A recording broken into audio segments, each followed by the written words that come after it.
안녕하십니까. 주말에는 경제와 정의를 따따블로 잡는 홍사훈의 경제쇼 플러스 시작하겠습니다. 주식시장의 조정이 길어지고 있습니다. 인플레이션을 넘어서 스태그플레이션 우려가 지금 나오고 있고, 중국 헝다그룹 파산 위기, 또 이어서 에너지난까지 글로벌 악재가 지금 잇따르고 있습니다. 이런 상황에서 투자 전략 이거 어떻게 짜야 하는 건지 오늘 참 자세히 알아보겠습니다. 동학개미의 스승이시죠. 채슬리 자문의 박세익 전무 나오셨습니다. 안녕하세요. 안녕하세요. 네, 반갑습니다. 그리고 경제쇼 네. 뭐 그렇게 또 좋아하세요. 제가 좋아하는 분이니까. 네. 경제쇼 플러스의 대체 불가자산 오윤혜 씨도 나오셨습니다. 네, 안녕하세요. 안녕하세요. 가수 오윤혜입니다. 강조합니다. 개그맨 오윤혜 아닙니다. 박재희 전무님은 제 네. 개인 채널 오정TV에서 네. 이렇게 방송하면서 만난 섹시한 넘버 5를 했거든요. 네. 그 중에 이제 기자님은 없었어요. 근데 제가 이제 박재희 전무님을 넣었는데, 우리 감독님이 편집하신 거예요. 제가 방송하면서 네. 뵌 분 중에는 네. 우리 홍 기자님이 넘버원인데 그래요? 네. 여자가 보는 눈과 또 남자가 보는 눈은 많이 다르. 그런가요? 자, 쓸데없는 얘기 이제 그만하시고. 자, 박 전무님, 네. 코스피 지수 이거 회복이 안 되고 있어요. 네. 요즘 저희 경제쇼에서 패널로 나오시는 애널리스트 분들도 안색이 아주 안 좋으시더라고요, 다들. 안 좋습니다. 이게 증시가 지금 대세 하락 시작이라고 보시는 겁니까? 아니면 이게 단기적으로 좀 끝나는 거라고 보십니까? 예. 뭐 가장 중요한 질문 거죠. 예. 끝났는지 예. 아니면 아직까지 먹을 게 있는 장인지. 예. 결론부터 말씀드리면 아직까지 먹을 수 있는 장이 최소 2년은 지속된다. 오, 2년. 나 못 믿겠는데. 예. 자, 그러면 예. 진짠가 이런 예. 분위기 속에서 뭘 먹어야 되는지가 네. 중요한 거겠네요, 이제. 제가 올해 내내 어떤 사람이었었죠? 예. 작년에는 저 사람 미쳤나? 무슨 코스피가 3천을 간대. 엄청난 강세론자였잖아요. 예. 그런데 올해는 갑자기 3,150을 넘어가면서부터는 그렇지. 신중론자로 바뀌었어요. 예. 계속 올해는 왔다 갔다 울퉁불퉁한 예. 또 영어로는 험피범피한 장이 될 것이다. 예. 그래서 작년에는 그냥 바이앤홀드 일단은 꾹 쥐고 있었던 사람이 잘한 거였죠. 15% 먹고 팔면 안 되는 장이었었죠. 그런데 올해는 이거 너무 시장이 이제 경제가 좋아지는 거에 대해서 너무 기대치가 많이 이제 반영이 되고 보세요. 올해만 우리 개인분들이 주식 사신 게 130조가 넘어요. 올해만. 올해가 산 게 이제 한 70조 돼요. 70조. 예. 작년에 한 63조인가 67조 사셨고 예. 합쳐서 한 150조 사셨더라고요. 그런데 올해 들어오신 분들은 아니 주식 시장이 그렇게 좋아? 하면서 뒤늦게 좀 저 들어오셨잖아요. 같은 분입니다. 개미. 올해부터 하셨어요? 네, 저 올해부터 바이앤홀드를 고집하다가 네. 난리가 나더라고요. 네. 그걸 보면 제가 뭐 지난번 제 책에서도 말씀드렸지만 대중들이 인지하지 못하고 있는 기업 가치 변화에 내가 투자를 했을 때 수익이 나는 거거든요. 근데 대중들이 모두가 뭐야 주식이 그래 좋아? 하면서 들어왔을 때는 역시나 지금 보면 정확하게 어제 제가 만난 분이 작년에 1,500을 벌었는데 네. 정확하게 올해 1,500을 까먹었대요. 네. 그러면 그냥 똑같네요. 네, 작년 번 거 다 까먹은 그런 거예요. 분들 많아요. 많죠. 예. 네, 많습니다. 그게 왜 그런가라고 보면 주식은 그냥 장기적으로 계속 들고 가면 된다라고 생각하잖아요. 네. 계속 들고 가셔도 되긴 돼요. 예. 되긴 되는데 이런 변동성의 아픔을 겪어야 되는 거죠. 예. 그 변동성은 왜 나오는가? 예. 모두가 좋다 하면서 쭉 들어오다 보니까 주식이 다 좀 비싸졌던 거죠. 들어올 땐 네, 최근에 3,100, 3,200에서 그런데 비싼데 왜 샀지? 오윤혜 씨 왜 샀죠? 다 해야 된다고 하니까. 해야 된다고 하고 최근에 1년 동안에 올라왔던 그 상승장이 계속 올라갈 줄 네, 알았던 맞아요. 거죠. 그리고 장이 좋아지면 또 강세론자들이 힘을 받잖아요. 예. 그러면서 3,600, 4,000 이런 얘기가 분명히 있었잖아요. 예. 예, 바로 갈 경제쇼에 거. 나오는 그 패널 분들도 그렇게 얘기하시는 분들 많았어요. 네. 계속 갈 거다. 4천까지도 갈 거라 얘기하시는 네. 분들 있었고. 그러면 올해 신중해야 된다는 얘기를 하는 사람이 조금 외로운 장이었어요. 그렇죠. 작년에는 아니야 이 코로나 위기에도 시장은 강세를 이어갈 거야라고 얘기한 제가 굉장히 외로웠어요. 저 사람 아니 너무 그냥 이 자산운용업계, 증권업계에 소속돼 있으니까 무조건 간다 이런 사람 아닌가? 예. 뭐 그렇게 오해도 받으면서 그죠? 예. 그러고 3천이 넘었지만 올해는 신중해야 된다라는 얘기를 하면 조금 외로운 그런 주장이었었는데 그게 왜 그러냐면 아무튼 주가가 너무 실적을 선반영하면서 비싸져서 그런 거예요. 지금요? 네, 비싸졌는데 네. 3,200, 3,300을 가면 실질적으로 우리나라 코스피의 PER, PBR 뭐 이런 거 있었잖아요. 네. 보면 이익 대비 몇 배, 예, 예. 순자산 대비 몇 배, 그게 이제 PBR이잖아요. 그러면 과거에도 보면 평균적으로 0.8에서 1.2 왔다 갔다 했었거든요. 예. 2007년도에 한창 그때 무슨 펀드 열풍이 불었을 때 1.9까지 간 적은 있었어요. 순자산 대비 거의 2배까지 예. 간 적은 있었는데 그때는 이익이 받쳐졌었어요. 이익이 잘 나오면서 우리나라 뭐 순자본 대비한 이익, 뭐 ROE라든지 이런 것들이 좀 높게 나오긴 했었지만 결국은 그때도 약간 거품이 많다 보니까 그대로 2008년도에 PBR이 그때도 0.8에서 0.7까지 그냥 곤두박질 쳤었거든요. 네. 그러면 이 0.8에서 1.2에 최근에 1.3까지 갔었던 거죠. 예. 네, 그러니까 무거워지는 거고 어떻게 보면 이 제가 뭐 우리 주식을 달리는 말에도 많이 비교하잖아요. 그래요. 분명히 우리나라는 코스피라는 이 말은 전 세계에서 어디를 내놔도 아주 우량한 천리마예요. 예. 제가 보니까 코스피에 올라타는 건 맞아요. 예. 네. 올라타는 건 맞는데 네. 작년에는 제 혼자 올라타고 있었어요. 그래요. 다들 두려워할 때 아니 3천까지는 갈 것 같은데 혼자 타고 있으니까 코스피라는 말이 아주 작년에는 가볍게 3천까지 그냥 달려왔었죠. 근데 3,150, 3,200이 됐더니 제 뒤에 보니까 아니 수백 명, 수천 명이 이 코스피란 말 위에 막 올라타서 말이 너무 힘들어하는 거예요. 네. 제가 보니까 말이 힘들어할 게 뻔해요. 네. 저는 이 코스피라는 말을 오랫동안 한 28년 봐왔기 때문에 아유 말이 힘들겠네. 네. 네. 그 중에 한 명도 제가 탔거든요. 네.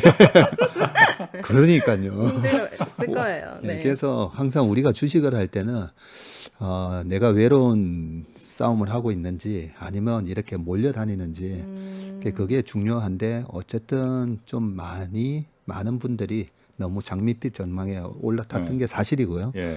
그러면 지금 어떻게 됐죠? 2,900까지 빠졌잖아요. 아 그래요. 2,900이면 그 순자산 대비 1.3까지 갔던 게 1.5 정도까지 떨어진 거예요. 네. 거의 평균값에 왔어요. 그 평균값에 왔다는 말은 이제는 좀 다시 그 약간 가벼워진 몸무게가 된 거죠. 아 그래요. 네. 그러면 여기서부터는 어떻게 해야 되죠? 신중론자가 아니라 또 강세론자로 저는 바뀌어요. 그럼 또 산? 네. 오. 그래서 3천 밑에서는 저는 계속 올해 내내 지난 3월 달에도 3천이 깨졌었어요. 예. 2,920 갔을 때 지금은 이제 또 공격 앞으로. 그런 식으로 우리가 예. 그 주식이라는 이 가격이잖아요, 가격. 예.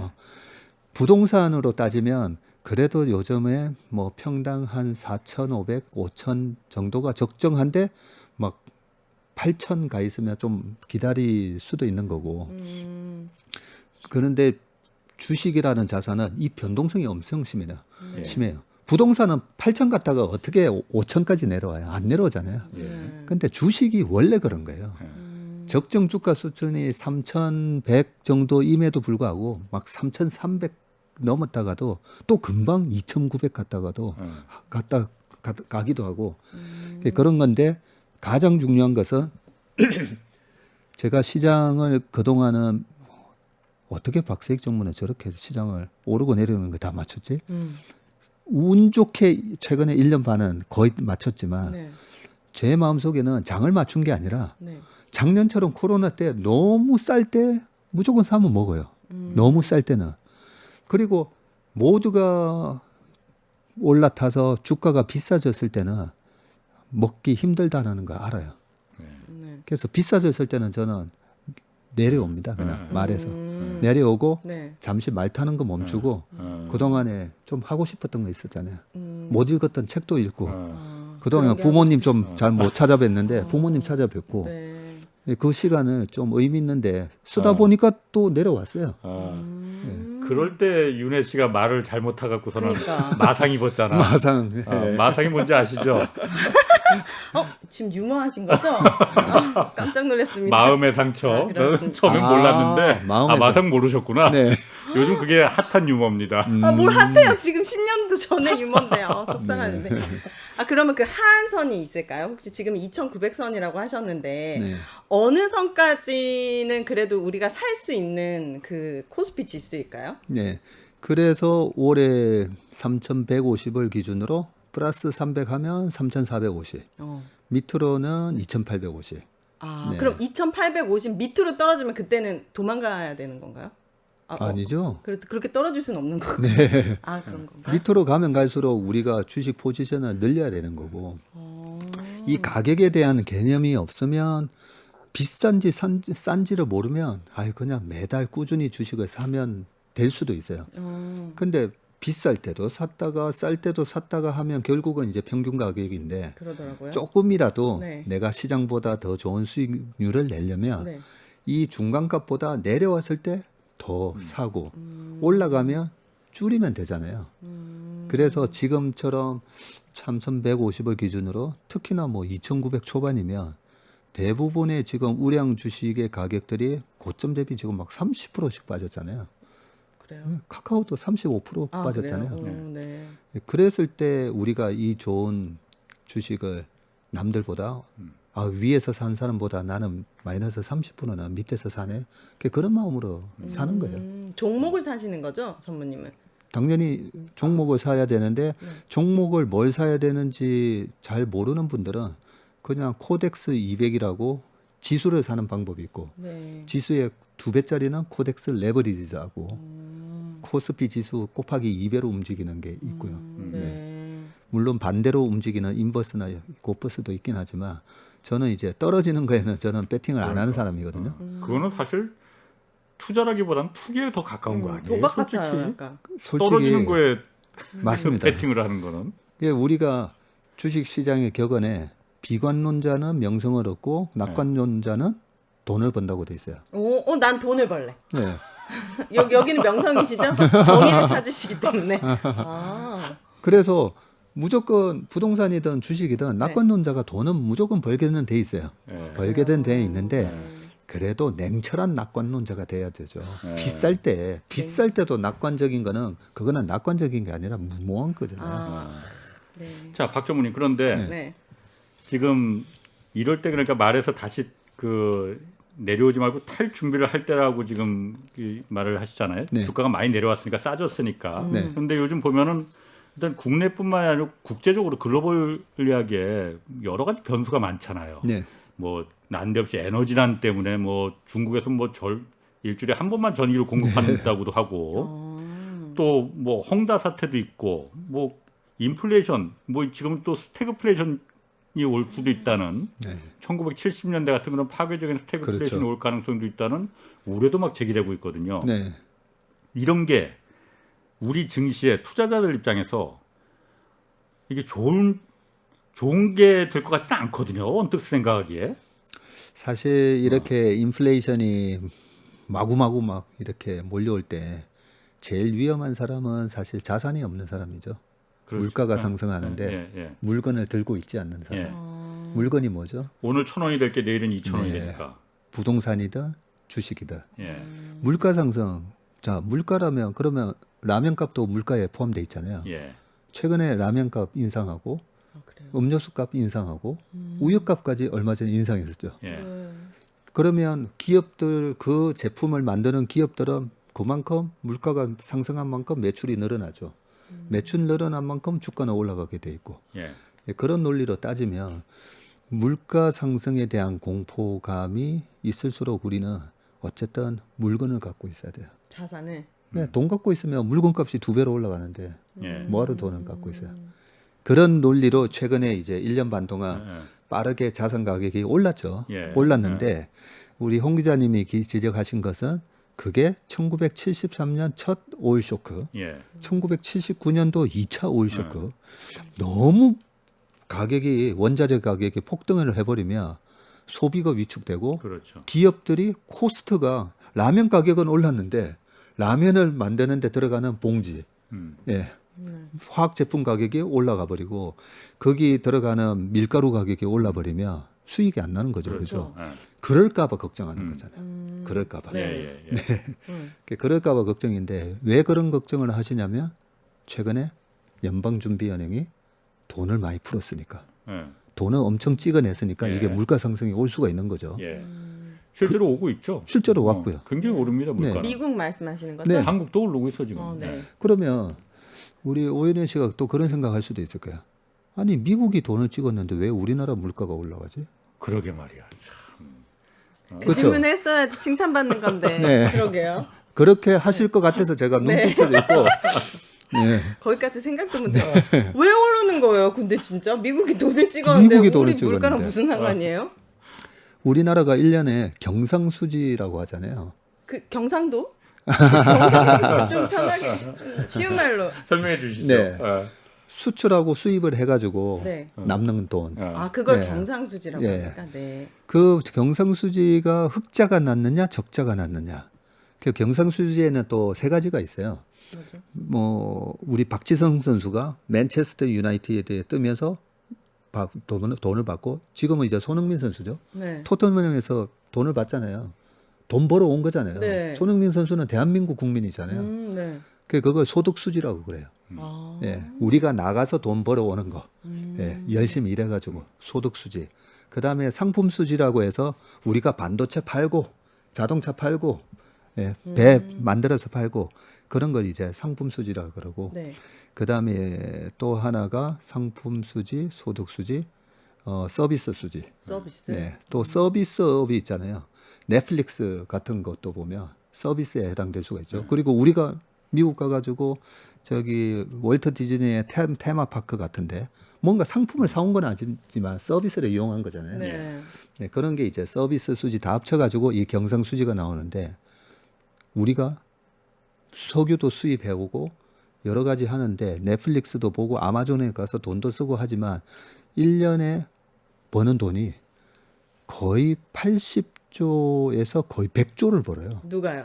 우리나라가. 아, 그래요? 많이 흑자죠. 버네. 우리나라는 많이 경상- 보네요. 네, 지금 아, 15개월, 수익이 16개월 계속 연속 지금 작년 5월 달부터 계속 흑자고 작년 코로나 상황이 발발했을 때 그때 잠시만 적자였고요.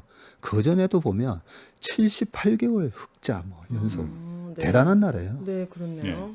그러면 뭘 벌어오는 거죠? 달러. 달러. 네. 그렇죠. 네. 우리는 달러 한국은행에서 달러를 찍지는 않는데 그렇죠. 미국에서 찍으려는 달러를 우리가 열심히 일해가지고 그 달러가 들어와요. 네. 그러면 열심히 그 달러가 들어와서 한국 돈으로 바꾸면 한국은행에서도 어쨌든 또 돈을 내줘야 되잖아요.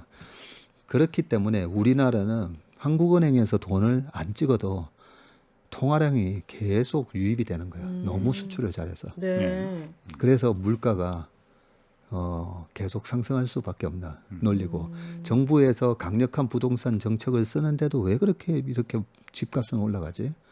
그렇게 엄청난 무역수지 흑자를 내는데 돈이 들어오는데 돈이 너무 많은 거죠. 그러면 안 올라갈 그렇게 수가 없지. 네, NC 소프트에서도 전 세계적으로 게임 팔아가지고 돈 막 조단위씩 벌어요. 예. 그 번 사람들이 그 월급을 갖다가 뭐 몇십억 번 사람들은 좋은 집 사고 싶을 거잖아요. 네. 그런 원리로 집값이 올라가는 거지. 투기꾼들에 의해서 뭐 돈이 주가가 뭐 집값이 올라가고. 미국이 돈이 많이 찍어내는 거가 왜 우리나라에 그러니까 물가에 영향을 우리가 준다고? 수출을 많이 하니까 네. 거기서 달러가 한국으로 들어오니까 네. 미국에서 찍어낸 달러가 우리는 한국은행에서 돈을 안 찍는다 하더라도 네. 미국에서는 찍어낸 달러가 우리가 수출을 많이 하니까 그 돈이 다 들어온다 이거지 한국으로. 네. 그 돈의 양이 달러가 됐든 원화가 됐든 네. 그 나라의 돈의 양이 많아지면 많아질수록 물가는- 물건 가격보다 물건의 수량보다 돈이 훨씬 많아지잖아요. 그러면 당연히 물가가 올라갈 수밖에 없죠. 네. 살 수 있는 돈들이 많아지니까. 네. 그러니까 우리나라의 그런 효과 때문에 주가든 그리고 집값이든 올라가는 근본적인 원인을 이제 말씀드린 거고 그런 측면에서 우리가 그 주식 시장을 전망을 할 때 조금 우리 업계에서 약간 비관적으로 이래 시장을 전망하시는 분들도 우리나라 수출 데이터는 정말 중요하다고 얘기하잖아요. 예. 네. 그 왜 중요하냐? 실적이니까. 예? 실적. 달러를 실적이니까요. 버니까. 어. 네. 그게 기업의 실적이니까요. 네. 우리나라는 내수가 너무 작다 보니까 그렇죠. 결국은 수출 기업들이 1등부터 보면 전부 수출 기업이에요. 예. 네이버, 카카오 빼고는. 네. 전부 수출 기업이기 때문에 결국은 수출이 잘 되면 주가가 올라가고 수출이 안 되면 주가가 또 밀리고. 예. 그렇게 보면 지금 경상수지 흑자의 기조로 보면 주가는 어느 정도 강력한 이 하방을 이 바닥은 받쳐주는. 있다는 거죠. 그걸 락바텀이라고 하는데 예. 네. 예, 바위와 같은 락바텀. 음. 그 락바텀이 제가 봤을 때는 그래도 2850 전후면 이게 락바텀은 된다라고 생각하는 거죠. 2850이라는 게 그 지수를 말하는 거예요. 네. 어. 그게 이제 PBR 순자산 대비 한 1배 되는 수준. 예. 그럼 근데- 미국이 긴축을 하면 어떻게 되는 거예요? 미국이 돈을 안 찍고 긴축하고 지금 막- 긴축하려고 해 이제 막. 막 금리도 올리겠다 하면 우리나라도 영향이 있는 거예요? 어휴. 주린이를 넘어서서 고등학생 같은 질문을 하시는데요. 아, 네. 아, 갑자기 반대가 궁금해지는 거. 계속 찍어내진 않을 거 아니에요, 미국도. 그렇죠? 네, 코로나도 끝나가려고 하니까. 네. 그래서 다들 이제 미국의 긴축을 두려워하는 거거든요. 특히 뭐 이머징 마켓이라고 하는 선진국의 물건을 납품해서 아니면 선진국이 와서 관광을 해서 먹고 사는 나라들은 선진국 특히나 미국이 거대한 소비국인 미국이 긴축을 하면 어떡하나. 근데 긴축 언제예요? 긴축을 우려하는 질문을 하셨으니까. 긴축을 해도 될 때. 네. 근데 사람들이 미국 사람들이 긴축을 해도 별 지장이 없을 때 네. 할 것 같은데. 그것도 뭐 제가 비슷해? 말하려고 하는 정답이기도 해요. 예. 긴축을 해도 괜찮을 때 이제 긴축을 하는데 미국은 어떻게든 미국 정부랑 페드 연방준비은행이 가장 신경을 많이 쓰는 거는 실업률이죠. 예. 고용. 고용이에요. 네. 이 고용이 무너지는 순간 미국의 이제 달러 가치가 폭락할 수가 있거든요. 이 고용을 유지시키고 이 탄탄한 고용으로 미국의 경제가 굴러가도록 그걸 제일 신경 쓰거든요. 네. 그럼 고용이면 실업률이고 미국이 이번 코로나 이전에 실업률이 3%대였잖아요. 완전 고용 수준이었잖아요. 예. 지금 이번에 고용 지표가 나왔는데 4.8이 나왔거든요. 그러니까 이제 그 페드 입장에서는 여기서 이제 계속 돈 퍼주는 거는 이제 그만해야 되겠다. 돈 퍼주는 걸 이제 조금씩 줄이자고 하는 게 테이퍼링인 거고, 그죠? 거기서 이제 돈을 회수하자라는 결정이 금리를 인상을 시키면서 이제 시중의 자금을 이제 약간 회수하는 건데 네. 회수하는 거 얘기는 아직 시작도 안 했어요. 돈을 퍼주는 걸 조금씩 이제 줄이자. 그게 내년 올해 11월 달부터 내년 한 5월에서 6월 정도까지 한다는 게 뭐 이제 예상이, 테이퍼링이에요. 예. 그것도 예상이. 예. 그래서 좋은 질문을 해주셨는데 미국이 긴축을 할 때 우리 좀 조심해야 되는 거 아니냐. 어. 예. 그러니까 근데- 금리가 올라갈 때. 네, 그렇죠. 어. 근데 그거는 너무 일찍 걱정하시는 거다는 아, 거죠. 그래요? 네. 하늘 무너질까봐 미리 걱정하는 거네. 아, 왜냐면은 다 알고 있는 정보면은 이미 또 가격이 다 떨어지니까 그때는 제가 또 팔고 나갈 수가 없으니까 네. 다시 또 그 다음부터 안 오를 것 같아서 미리 좀 그런 시그널을 알 수 있는 게 있는지도 궁금한 네. 거죠. 이런 거 보면 큰 부자 되실 것 같은데. 그렇죠. 바이 앤 홀드. 지금 단 한 번도 매수 이외 매도를 해본 적이 없거든요, 저분이. 일단은 부자 될 자질은 있으시네요. 낙관론자이긴 한데 무모한. 부자가 못 되는 분들의 공통적인 특징은 제가 고스톱으로 표현을 많이 하는데 3점 먹으면 무조건 스톱하는. 고스톱 쳐보셨죠? 해본 적이 없어요. 아 그래요? 네. 우리 홍 기자님은 네, 많이 여기 쳐보셨을 매니아, 거예요. 매니아. 안 해봤다고 할게요, 그냥. 공인이시니까. 아, 네, 고스톱 칠 때 네. 제일 바보 같은 전략이 나는 무조건 3점 먹으면 스톱이에요. 왜냐하면 3점 먹다가 터질 때 25점, 40점, 그렇게 70점 이렇게 터져요. 아 진짜요? 네. 오. 피박 광박 들어봤죠? 네. 내가 피박 광박 당할 때는 크게 터지고 내가 피박 광박으로 15점, 30점 날 수 있을 때는 3점 먹고 스톱하는 거예요. 그래서 투자에 있어서 가장 핵심 중에 하나가 먹을 때 크게 먹어야 되는데 오윤혜 씨는 그래도 나는 잘 안 판다고 하니까 네. 그래도 성공할 자질이 있으신 거예요. 아, 수익이 50%까지 올라갔는데 안 팔았거든요. 지금 네. 마이너스 3%로 됐더라고요. 50%가 네. 그래서 네, 좀 시간이 필요해 보입니다. 뭐 어차피 박정우님이 이해를 쉽게 하기 위해서 그 고스톱을 좀 네. 예를 들으신 거니까 네. 보니까 예를 들으니까 저는 이해가 확 되긴 되네요. 네. 자, 그러면 아까 말한 대로 금리가 어쨌든 지금 올라가는 이제 금 얘기를 하잖아요. 네. 우리나라는 이미 올리고 있고 네. 올랐더라고요. 이미 한 번 올렸고 그 10월에는 안 올렸지만 다음 달에 지금 올릴 가능성이 있다고 이주열 한국은행 총재도 뭐 말을 했어요. 올려야 네. 된다고. 그럼 이렇게 올라갈 때는 금리가 올라가는 거는 주가에는 굉장히 안 좋은 소재잖아요. 악재잖아요. 네. 그래서 이런 때는 금리 올라갈 때는 주식하면 안 된다. 이런 게 일반적인 논인데 그게 또 맞지 않는 경우도 많다고 그러더라고요. 아유, 어. 그거는 사실 맞지 않는 얘기를 하신 겁니다. 예. 예, 왜 그러냐면 금리가 떨어진다는 말은 아유, 시장 앞으로 경제가 회복할 기미도 없고 주가가 떨어질 것 같고 부동산도 안 좋으니까 채권이나 사자. 이렇게 채권을 사면 채권 가격이 주식처럼 올라가요. 네. 채권 가격이 올라가면 금리는 떨어지는 거예요. 예. 그거는 이제 배우셨죠. 네. 네. 배우겠습니다. 금리가 계속 떨어진다는 말은 채권 가격이 계속 올라가는 예. 거랑 마찬가지예요. 네. 그러면 1.5%의 채권 금리에서 금리가 1%가 되고 작년에 0.5까지 떨어졌죠. 너무나 경기가 안 좋아 보이니까 1%밖에 안 주는데도 아우 위험 자산 투자했다거나 손해 날 것 같으니까 예. 그냥 확정금리 주는 채권이나 사자. 이 심리 때문에 금리가 빠지는 거거든요. 근데 지금은 금리가 올라가고 있다 했잖아요. 네. 예. 그거는 누군가가 채권을 판다는 얘기예요.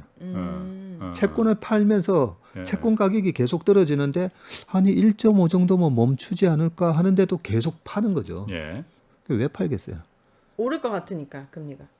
금리가 오를 것 같고 아니 맞아요. 금리가 올라가면 채권을 갖고 있으면 계속 손해가 나니까 그러면 금리가 왜 올라간다라고 생각하냐면 그런 소위 말하는 기대 인플레이션 거죠.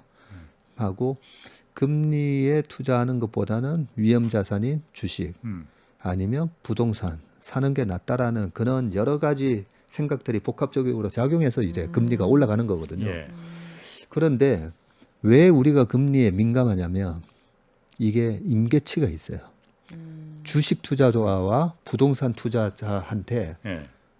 야 이거 이제는 주식 팔아서 금리 채권을 사야 되겠네 하는 그 임계치가 있어요. 그게 몇 퍼센트예요? 그 임계치가 언제냐면 네. 얼마냐면 우리가 그러면 금리가 어느 정도 수준에서 주가가 폭락했었는지 그걸 한번 찾아보면 되잖아요. 네.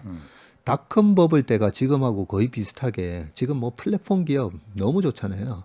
99년, 98년도에는 IT 닷컴 버블 때는 그때 주가가 뭐 나스닥이 1,400에서 5,100까지 한 1년 반 만에 올라가거든요. 뭐 엄청 거침없는 하이킥으로 올라갔었는데 그때도 이제 페드가 금리를 올려요. 예. 아, 좀 진정해 하면서 금리를 올리는데도 계속 올라가요. 예. 아유, 그거 뭐 금리 그때 얼마까지 페드가 올렸냐면요. 네. 6.5%가 올렸어요. 지금에 지금 제로 금리에 비하면 지금 제로 와. 금리예요. 지금 우리나라 한국은행 금리가 0.75예요. 근데 그때 6.75까지 올렸어요. 6.5. 네. 6.5까지 올리는데도 아유 채권 금리 6.5 그냥 주식 사서 65% 먹는 게 낫지. 대박. 네, 그런 심리였다가 2000년 초에 6.5에서 금리가 이제 플랫하게 움직이는데 그때도 장기채가 먼저 빠졌어요. 장기채가 그 단기 금리보다 밑으로 빠지면서 장기채가 금리가 빠졌다는 말은 누군가가 그때부터 채권을 팔아. 금리 아니요 채권을 사기 시작했다는 네, 거죠. 네. 사기 시작했다는 말은 야 여기서 주식을 계속 담고 있다가는 약간 떨어졌을 때 리스크가 커 보이니까 이제는 확정금리 10년물, 30년물 6%에 나는 갈아탈래. 그러면서 이제 채권으로 자금이 로테이션 된다고 그러거든요. 네. 예. 옮겨가기 시작하고 그러고 정확하게 2000년 4월부터 닷컴 버블이 꺼지면서 5,100 갔던 나스닥 지수가 딱 2년 만에 다시 1,400이 가. 주식이 원래 그런 거예요. 주식이. 무서워. 바이앤홀드 하면 안 될 것 같은데 전 죽을 때까지 못 팔 것 같아. 그 마지막 국면에 항상 마지막 버티다가 이제는 다 빠졌겠지 하는데 그 마지막에 한 번 더 이렇게 푹 찌르는 게 있어요. 그 푹 찌르는 게 뭐냐면 그때마다 이상하게 바이러스 사태가 터져요. 그래요? 그때도 다큰 버블이 네. 터지고 네. 9.11 테러가 2001년도에 터지고 이제는 좀 회복되려나 하는데 2002년 말 갑자기 코로나 사스 바이러스가 터지면서 사스가 2003년 초에 네, 경기가 완전히 아주 안 좋아지면서 우리나라 코스피는 500을 찍고 나스닥은 그렇게 1100까지 또 빠져요. 1400에서 또 1100까지 더 빠지거든요.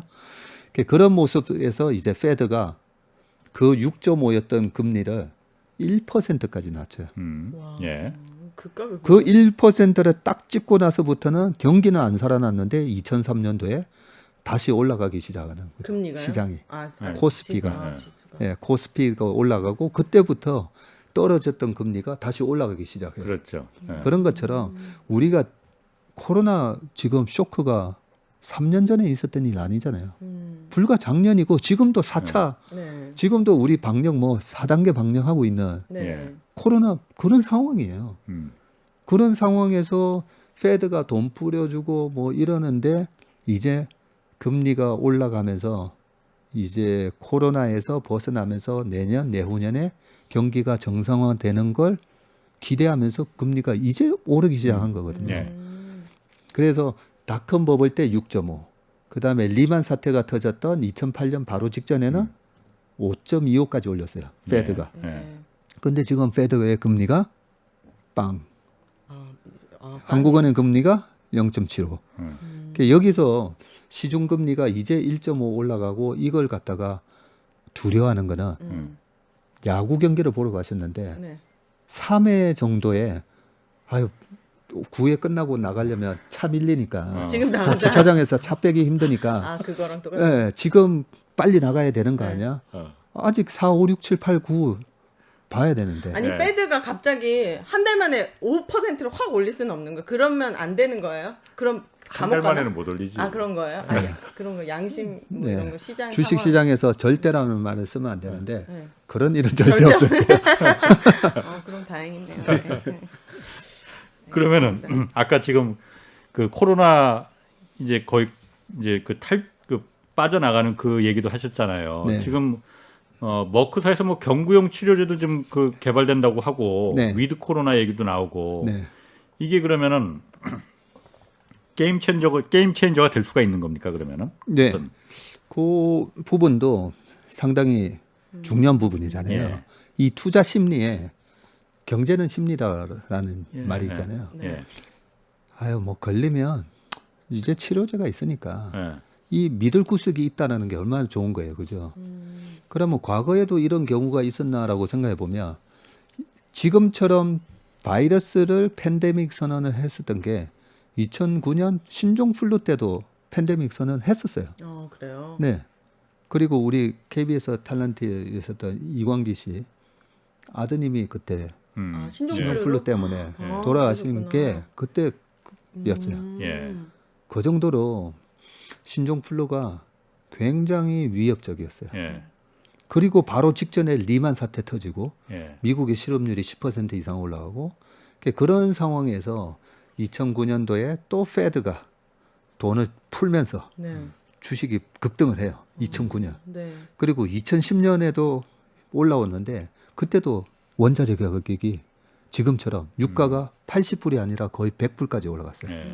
2011년도에는 유가가 110불까지 올라가요. 예. 2008년도에 40불, 37불까지 갔던 게 80불 지금 거의 똑같아요. 패턴이 항상 비슷하네. 네, 왜냐하면 돈을 풀어줬으니까. 그 풀린 돈으로 그 풀린 돈을 제일 먼저 갖다 쓰는 데가 미국의 인베스트먼트 뱅크라고 그러죠. 투자은행들. 예. JP 모간, 골드만삭스. 음. 그런 데는 저보다 더 데이터 분석을 많이 해가지고 돈 풀었어? 그러면 무조건 원자재 가격 올라가겠네? 네, 그런 논리로 걔네들이 이제 가격을 올리게 되는데 지금 80불로 지금 이것 때문에 뭐 스태그플레이션 아까 73년, 79년 오일 쇼크처럼 되지 않을까 얘기하는데 2009년도에 벌써 그때도 110불까지는 갔었다는 거죠. 예. 그리고 2010년도에 어떤 일이 있었냐면요. 신종플루 막 계속 뭐 100만 넘어가고 뭐 난리였는데 처방약이 나온 거예요.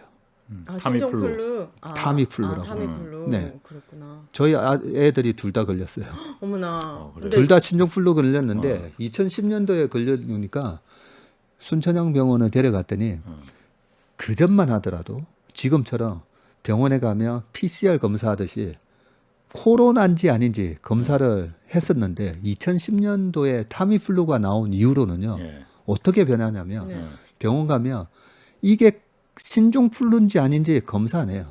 그냥 그냥 타미플루 처방. 뭐하러 검사해요. 그냥 타미플루 처방해주면 되잖아요.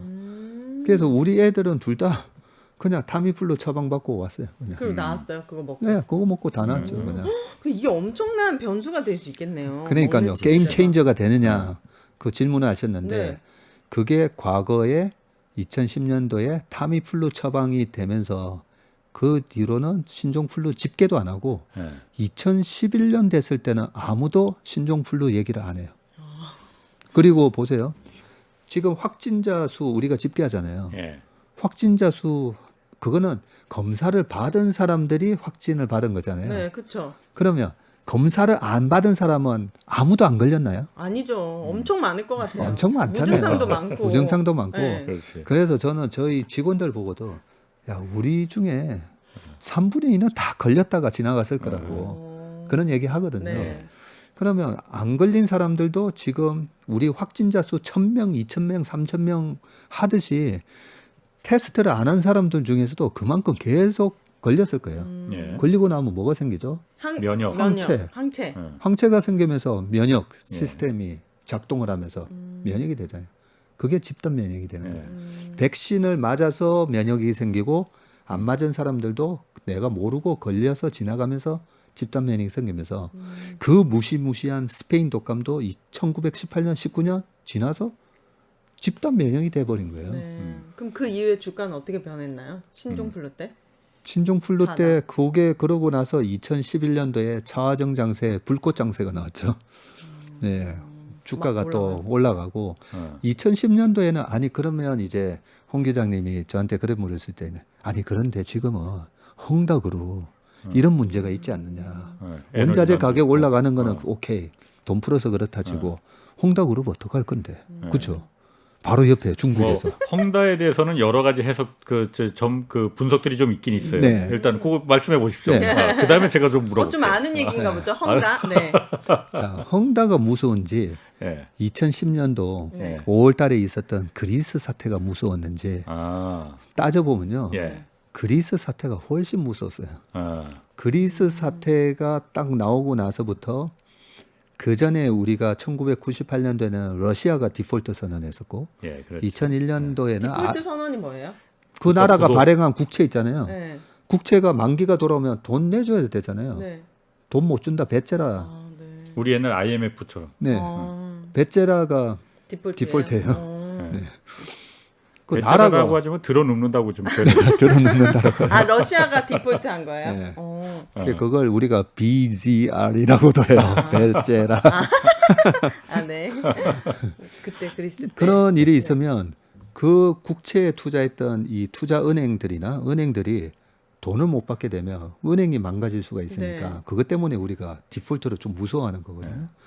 그리스가 디폴트 상황이 되고 2012년, 13년 가면서 이게 피그스라고 해가지고 포르투갈, 이탈리아, 스페인 뭐 막 번지는 거예요. 예.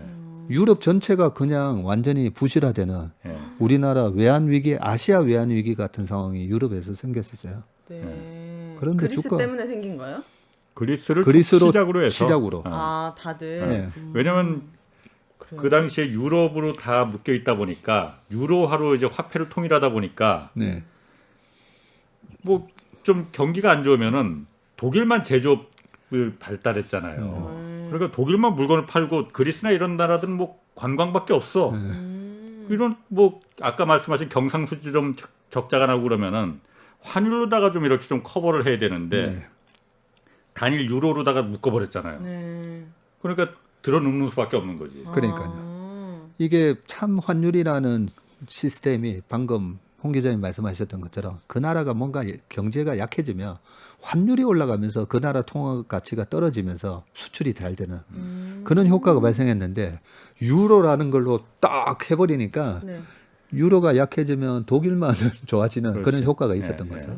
아무튼 그런 사태 속에서 그리스 사태가 있고 2011년도에는 미국 신용 등급 강등이라는 그런 초유의 사태가 발생했고 그런 거에 비하면요. 홍다는 홍다 아무것도 아니다 사태는 이거죠. 네, 아무것도 아니에요. 또 아무것도 중국 아니래요. 네, 중국 정부가 또 어느 정도 규제를 통해서 만들어낸 그런 이슈였기 때문에 홍다 사태는 이게 뭔가 컨트롤이 안 되는 위기일 때 네. 위기가 되는 건데 중국 정부가 이거 컨트롤하고 있는 부분이잖아요. 그러니까 질서 있는 파산으로 뭐 이끌어간다라는 분석도 질서 있고. 있는 바스. 네.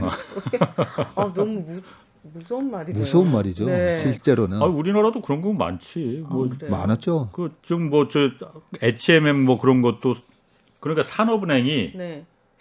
공기업이잖아요. 국가가 들어가서 질서 있게 파산해서 한꺼번에 파산하지 말고 그러면 네. 너무 충격이 크니까 네. 산업은행이 들어가서 대주주가 돼서 저 자산 정리하고 해서 다른데 좀 질서가 완성되면은 다른데 이제 팔아넘기는 그런 게 이제 질서 있는 파산이라는 거거든요. 홍사원 경제쇼 1년 가까이 하시더니 경제 박사가 그러니까. 되어가시네요. 네, 오늘 박 전무님 앞에서 이제 주름 좀 번데기 앞에서 주름 좀 잡았습니다. 저도 그 생각했어요. 네. 경제 날로 상식이 굉장히 높으시다는 생각을 했어요. 제가 막 스펀지처럼 지식이 늘어나는 게 네. 막 느껴져요. 네. 달라지셨어요, 진짜 확실히 전보다. 저랑 비슷했는데. 자, 그래서 네. 그 지금 이제 시간이 얼마 없습니다. 조금 더 그 말씀하신 것처럼 이제 코로나가 이제 위드 코로나 시대 되면은 상황이 좋아질 거다. 투자자들 입장도 지금의 상황에 너무 낙담할 필요 없다. 말해서 이제 다시 올라탈 준비해야 된다라고 하셨어요. 네. 그런데 어쨌든 그렇다 하더라도 작년 그리고 올해 초 처음 주식 막 너도나도 하니까 시작한 분들 굉장히 많단 말이에요. 제 주변에도 많습니다. 지금 네. 윤혜 씨도 당장 뭐 마상 입으셨고. 네. 근데 지금 어쨌든 현재 앞으로는 그럴지 그 박 전무님 말씀 들어보면 희망을 좀 생길지 몰라도 지금 현재 상황이 너무 안 좋으니까 야 이거 계속 가야 되나 말아야 되나 이거 이 말에서 지금 다 손절해 버리고 역시 주식은 나는 아닌갑다 하고 이제 내려와야 되나 그런 생각하는 분들 많거든요. 네.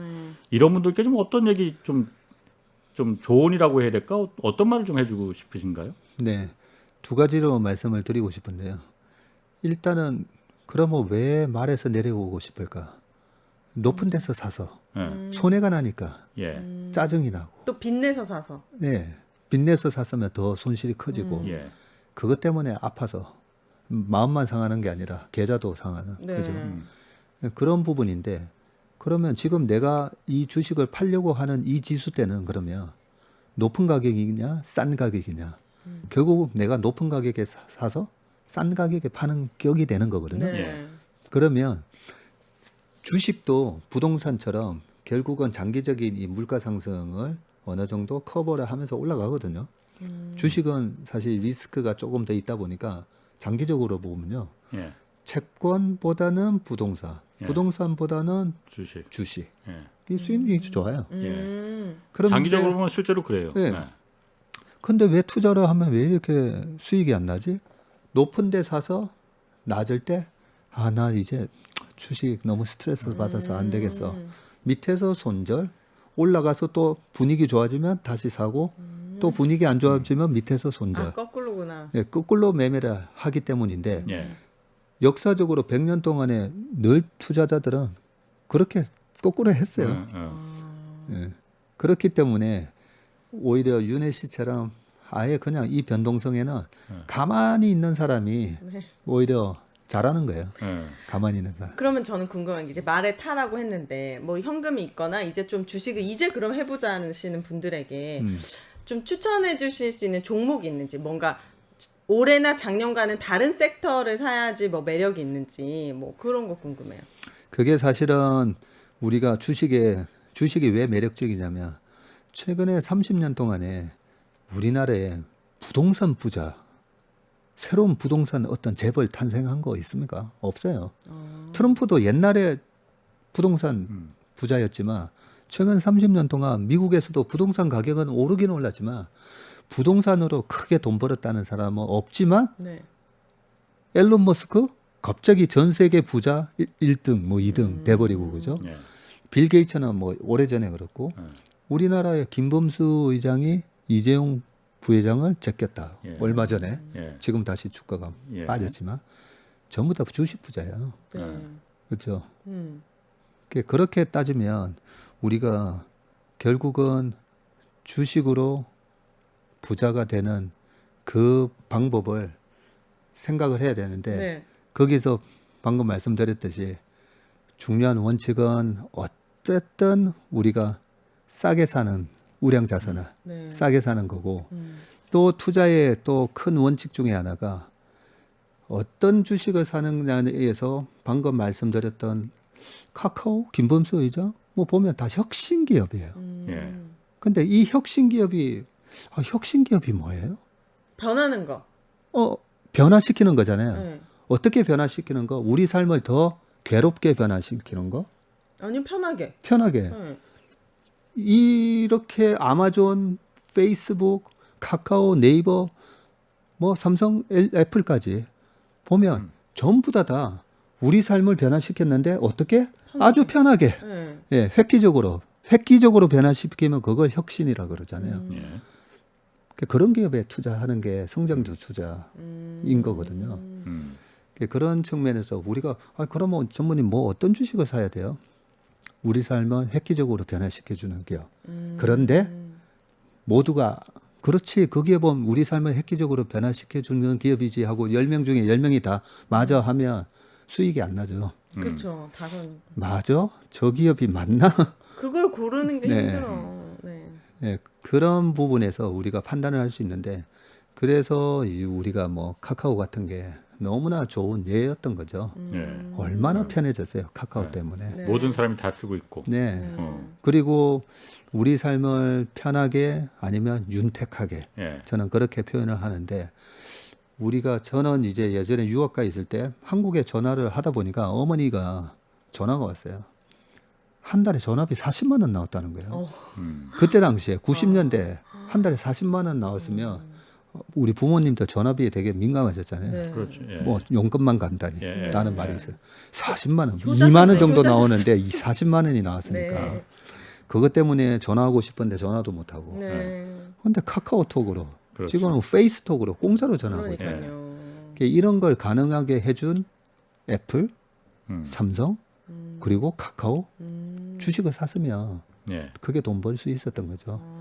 그런 있었던 식으로 거죠. 네. 네, 우리가 주식 투자에서 내가 1,000만 원을 한다고 하면 300만 원에서 한 500만 원은 이런 혁신 기업에 투자를 해보실 필요가 있어요.